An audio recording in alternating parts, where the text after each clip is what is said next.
만약 당신의 모든 것이 한순간에 무너져 내리고 낯선 땅에서 기약 없는 18년의 긴 시간을 홀로 견뎌야만 한다면 과연 어떤 심정일까요? 그 막막함은 상상조차 어렵겠죠. 어쩌면 깊은 절망 속에서 모든 것을 포기하고 싶다는 생각마저 들지 않을까요? 오늘 우리가 만날 인물은 바로 그런 운명과 마주했던 조선 후기의 위대한 지식인 다산 정약용 선생입니다. 한때 조선 최고의 엘리트로 손꼽히며 화려한 미래를 약속받았던 그가 하루아침에 모든 것을 잃고 차가운 유배지로 내몰린 그 순간부터 이야기는 시작됩니다.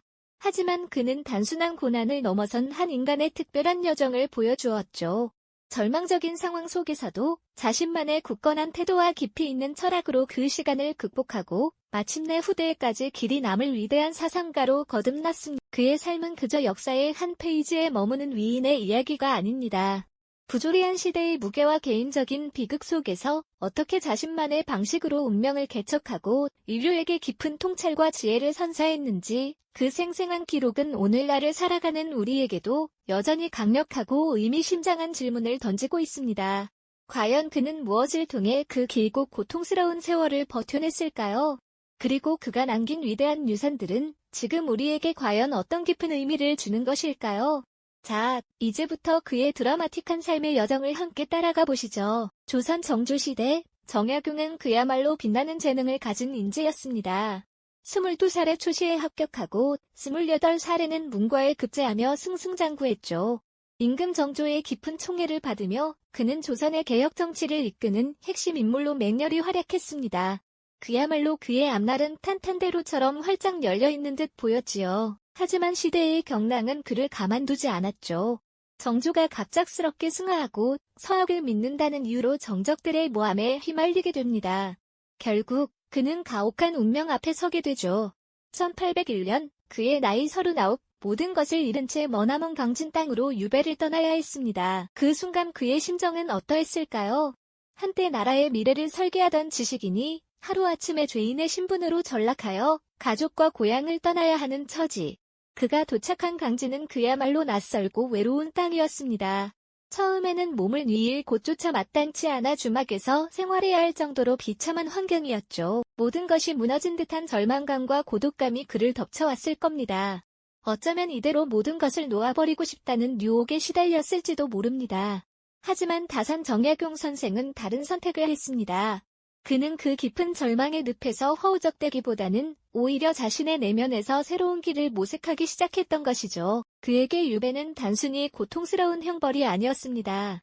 그것은 오히려 자신을 돌아보고 세상을 깊이 성찰하며 새로운 학문적 지평을 열어갈 기회가 되었던 겁니다. 차가운 유배지의 밤, 낡은 초가집에서 그는 촛불 하나에 의지해 글을 쓰고 또 썼습니다.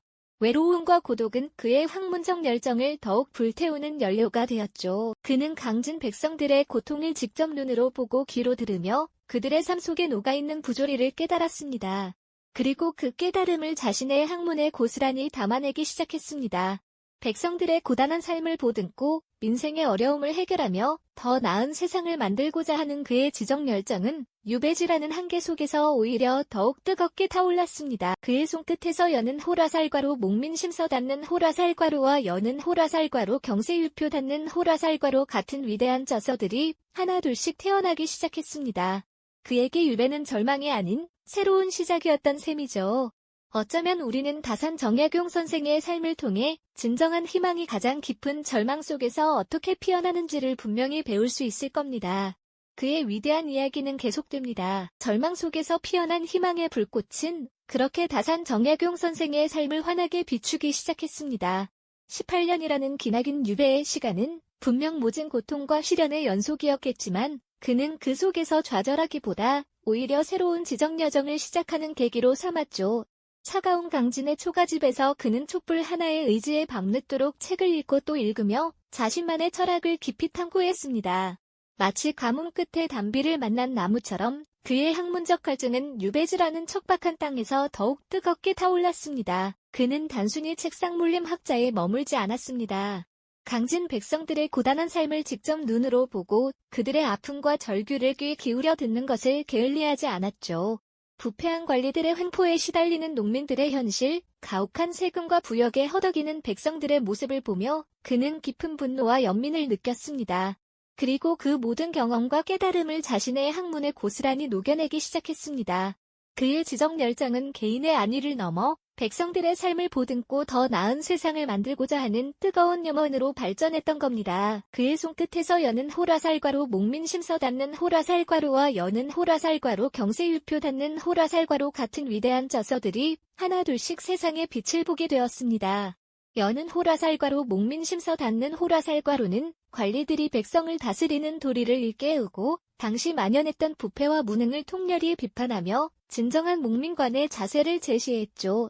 또한 여는 호라살과로 경세유표 닿는 호라살과로는 조선 사회의 근본적인 문제점을 진단하고 토지 제도부터 행정 시스템까지 국가 전반의 개혁 방안을 구체적으로 제시한 혁명적인 저술이었습니다.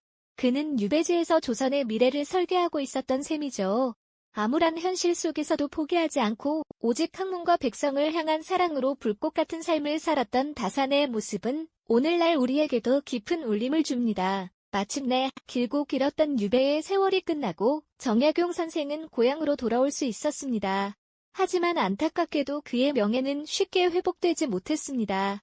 그는 다시 관직에 오르지 못하고 고향에서 은둔하며 학문 연구와 저술 활동을 이어갔습니다. 하지만 그의 지적 열정은 결코 식지 않았습니다.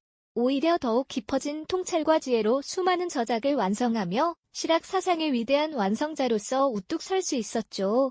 그는 비록 정치 무대에서는 물러났지만 그의 사상과 철학은 시간이 흐를수록 더욱 빛을 발하며 후대에 지대한 영향을 미쳤습니다. 오늘날 우리가 마주하는 수많은 사회 문제들, 예를 들어 공정한 사회를 향한 열망이나 민생 경제의 안정에 대한 고민들 속에서도 다산 정약용 선생의 지혜는 여전히 살아 숨쉬고 있습니다.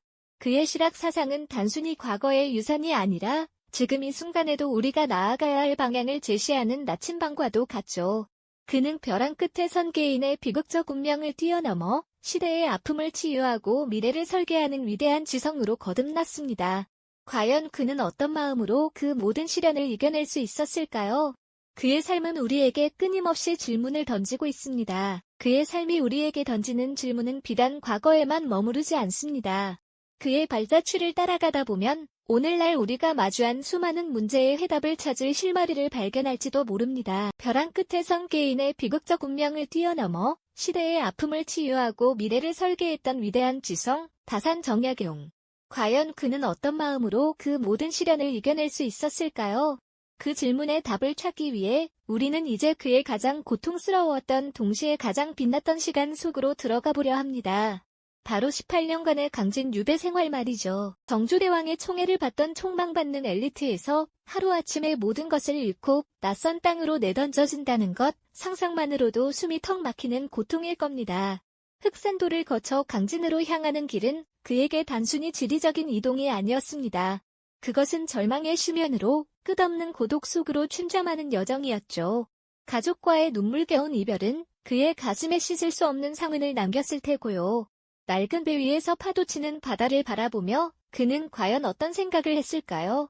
아마도 모든 것이 끝났다고 절규했을지도 모릅니다. 하지만 다산은 그 절망의 늪에서 허우적대지만은 않았습니다. 그는 그 험난한 시간을 자신만의 방식으로 극복해 나갔습니다. 외부의 핍박과 고통이 그를 짓누를수록 오히려 내면의 세계는 더욱 단단하고 깊어져 갔던 것이죠. 유배지 강진은 그에게 세상으로부터 격리된 공간이었지만 역설적으로는 학문과 사상을 심화시킬 수 있는 더할 나위 없는 기회가 되었습니다.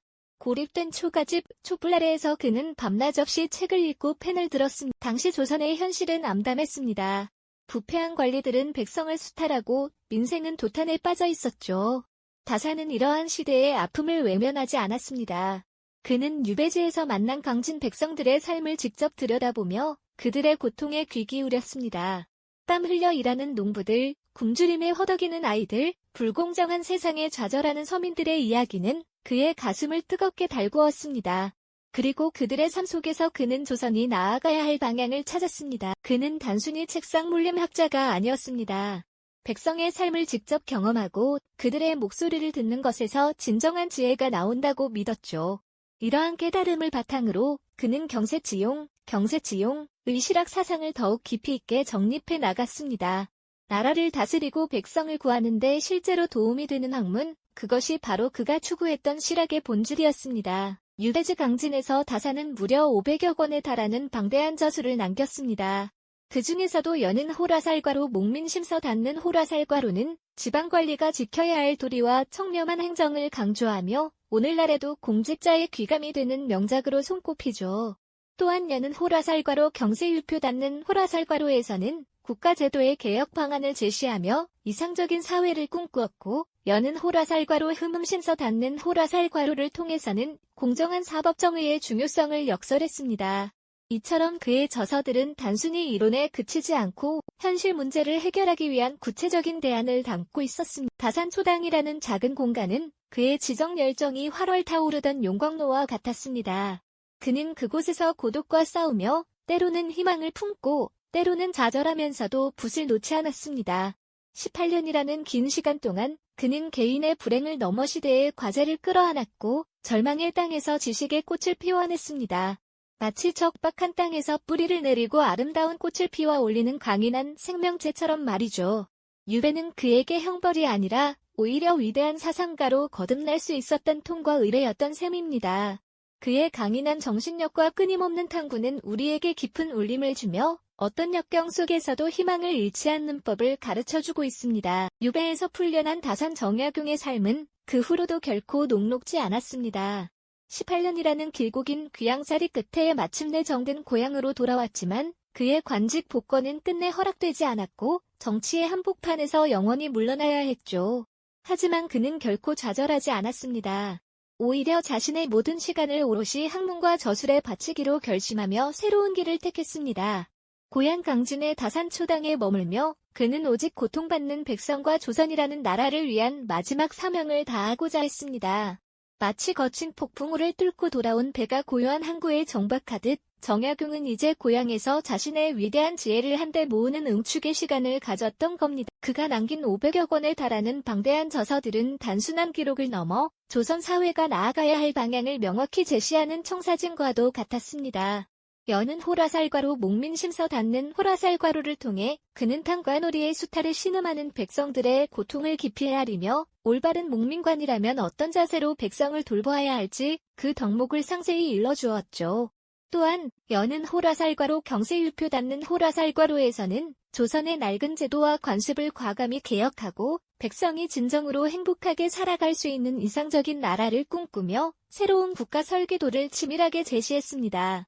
그의 이러한 사상들은 실학이라는 학문을 집대성하며 조선 후기 지성사의 길이 남을 한 획을 그었고 훗날 시대의 변화를 이끌고자 했던 수많은 개혁가들에게 더없이 큰 영감과 지침이 되어주었습니다. 그는 단순히 한 시대의 뛰어난 학자가 아니라 시대를 앞서 내다본 통찰력 있는 진정한 성각자였던 셈입니다. 수백 년의 세월이 흐른 지금도 다산 정약용의 가르침은 우리에게 깊은 울림을 선사합니다. 공정하고 정의로운 사회를 향한 그의 뜨거운 열망, 그리고 백성의 안녕을 최우선으로 생각했던 그의 정치 철학은 오늘날 우리가 추구하는 민주주의 사회에서도 여전히 변치 않는 중요한 가치로 자리하고 있죠. 부정부패를 척결하고 사회의 가장 낮은 곳에 있는 약자들에게 더 큰 관심과 따뜻한 손길을 내밀며 나아가 사회 전반의 불평등을 해소하려는 우리의 노력은 모두 그의 철학에서 그 깊은 뿌리를 찾아볼 수 있습니다. 마치 오랜 세월을 견딘 튼튼한 거울이 시대를 초월하여 빛을 반사하듯 다산의 위대한 지혜는 복잡다단한 현대 사회의 문제들을 비추는 환한 등불이 되어 우리 앞을 밝혀주고 있습니다. 18년이라는 길고 긴 유배의 시간을 그는 결코 개인적인 비극이나 절망으로만 받아들이지 않았습니다. 오히려 그 혹독한 현실 속에서 시대의 아픔을 예리하게 통찰하고 고통받는 백성을 위한 새로운 세상을 꿈꾸며 자신의 모든 역량을 쏟아부었죠. 경세치용, 즉 세상을 경영하고 백성을 이롭게 한다는 그의 위대한 철학은 바로 그 유배지에서 비로소 완성된 것입니다. 그는 단순히 유배지에서 살아남은 것을 넘어 그곳에서 조선의 찬란한 미래를 깊이 고민하고 설계했던 겁니다. 이것이야말로 한 인간이 보여줄 수 있는 가장 위대한 정신이 아닐까요? 정약용의 드라마틱한 삶은 오늘날 우리가 마주하는 수많은 좌절과 시련 속에서 어떻게 의미를 찾고 자신만의 확고한 방식으로 세상을 더 나은 방향으로 변화시킬 수 있는지에 대한 강력하고도 희망찬 메시지를 던집니다. 개인의 운명을 뛰어넘어 시대를 예리하게 통찰하고 더 나은 미래를 치밀하게 설계했던 그의 지혜는 21세기를 살아가는 우리에게도 여전히 유효하며 깊은 영감을 주고 있습니다. 그는 이미 세상을 떠났지만 그의 강인한 정신은 시대를 넘어 여전히 우리에게 묵직한 질문을 던지고 있습니다. 당신은 오늘 어떤 운명을 만들어가고 있나요? 이 영상이 도움이 되셨다면 좋아요와 구독 부탁드립니다. 여러분의 응원이 제게 큰 힘이 됩니다. 다음 영상에서도 더 유용한 정보를 공유하겠습니다. 감사합니다.